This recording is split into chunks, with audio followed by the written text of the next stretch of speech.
பிரியமானவர்களே, நம்முடைய வாழ்க்கையில கூட சில நேரங்களில் தடைகள் நமக்கு அனுமதிக்கப்படுகின்றதுக்கான காரணங்கள் சில நம்மை ஆயத்தப்படுத்த வேண்டிய காரணமாக இருக்கும். நாம தடைகளை பார்க்கும்போது துவண்டு போய் உட்கார்ந்து விடுவோம். தடைகள் விசுவாசத்தை உறுதிப்படுத்தக்கூடிய ஒரு இடமாக இருக்கின்றது. அதை புரிந்து கொள்ள வேண்டும். நாம் காத்திருக்கும் பொழுது தடைகள் வரும் பொழுதெல்லாம் விசுவாசத்தை உறுதியோடு இருக்கும் பொழுது கர்த்தர் நம் காரியத்தை வாய்க்க பண்ணுகிறவராய் இருக்கிறார். பிரியமானவர்களே, மீகா 2வது அதிகாரம் 13வது வசனத்திலே, தடைகளை நீக்கி போடுகிறவர் அவர்களுக்கு முன்பாக நடந்து போகிறார். அவர்கள் தடைகளை நீக்கி வாசலால் உட்பிரவேசித்து கடந்து போவார்கள். அவர்கள் ராஜா அவர்களுக்கு முன்பாக போவார். கர்த்தர் அவர்கள் முன்னணியில் நடந்து போவார். கர்த்தர் தடைகளை நீக்கி போடுகின்றவர். நம்முடைய வாழ்க்கையிலே நமக்கு முன்பாக நடந்து போகின்றவராய் இருக்கின்றார். இன்றைக்கு கேரளா தேசத்திலே இங்கே நான் ஒரு பக்கத்தில் ஆனைக்கட்டி என்கின்ற ஒரு இடத்திலே, அந்த இடத்திலிருந்து நான் இந்த காட் மார்னிங்கை கொண்டு வந்து கொண்டு இருக்கின்றேன். பிரியமானவர்களே, கேரள மாநிலத்திலே பார்க்கும்பொழுது எல்லாமே பச்சை பசேல்னு இருக்கு. ஆனால் வருகின்ற வழியிலே எங்களுக்கு நிறைய பேரிகேட்ஸ் போட்டிருந்தாங்க.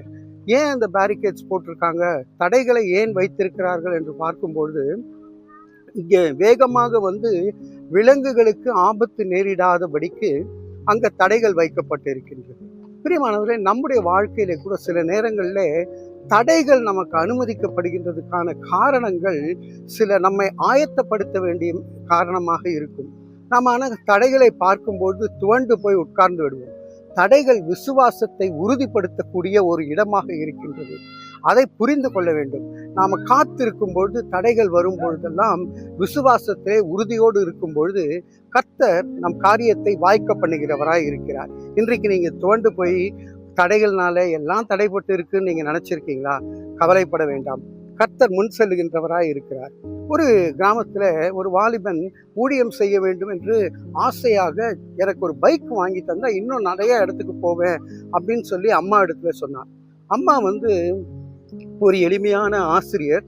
அவங்க என்ன சொன்னாங்க, சரிடா, நான் ஒரு லோன் போட்டு எப்படியா உனக்கு பைக் வாங்கி தரேன். லோன் போட்டுட்டாங்க. சாங்ஷன் ஆக வேண்டிய சூழ்நிலை வந்துடுச்சு. இவனுக்கு ரொம்ப மகிழ்ச்சி. எல்லா கொட்டேஷன்லாம் வாங்கி இருக்கான். ஆனால் லோன் ரிஜெக்ட் ஆகிடுது. லோன் ரிஜெக்ட் ஆனதுமே ரொம்ப சோர்ந்து போய் அவன் ஜெபித்து கொண்டே இருந்தான். ஆண்டவரே, உமக்காக ஊழியம் செய்யணும் நான், ஆனால் எனக்கு இவ்வளவு தடைகள் வந்துட்டே இருக்கே, நான் என்ன செய்யறதுன்னு தெரியாது. சரி, இருந்தாலும் அவனால் இயன்ற மட்டுமாய் ஆண்டவருக்காக செய்து கொண்டு இருக்கும்பொழுது பணியை அம்மாவிடத்திலிருந்து ஒரு நாள் ஃபோன் வருது. என்ன ஃபோனுன்னு பார்க்கும்போது அம்மா சொல்கிறாங்க, நான் ஒரு காலத்தில் சேர்த்து வச்சுருந்தேன் ஒரு லோன், அது திடீரென்று அது அந்த லிமிட்ஸ் வந்ததுனால சாங்ஷன் ஆகி இன்னைக்கு அது வரக்கூடிய அளவுக்கு வந்துடுச்சு. நீ இனிமேல் கவலைப்பட வேணாம். நான் வந்து கடன் கூட கொடுக்காம நான் சேர்த்து வச்ச காசுல இருந்து உனக்கு பைக் வாங்கி தரேன்னு. பாருங்க பிரியமானவர்களே, தடைகளை உடைக்கின்றவர் நமக்கு முன்பாக செல்லுகின்றவராய் இருக்கின்றார். அவர் நம்முடைய வாழ்க்கையிலே வெற்றியை தருவார். இந்த ஒரு நிச்சயத்தோடு ஒவ்வொரு நாளும் நாம் தேவனிடத்திலே நம்மை ஒப்புக் கொடுப்போம். சோர்ந்து போக வேண்டாம். அன்பின் பரலோக பிதாவே, நீர் எங்களுக்கு முன்பாக சென்று வெற்றிகளை கொடுக்கிறபடியினாலே நன்றி செலுத்துகிறோம். இன்றைக்கும் கர்த்தாவே, என்னோடு கூட ஜெபிக்கின்றவர்கள் தடைகளினாலே சோர்ந்து போகாதபடிக்கு வெற்றியை கண்டு சந்தோஷப்பட இயேசுவின் மூலமே ஜெபிக்கிறோம் நல்ல பிதாவே. ஆமேன், ஆமேன்.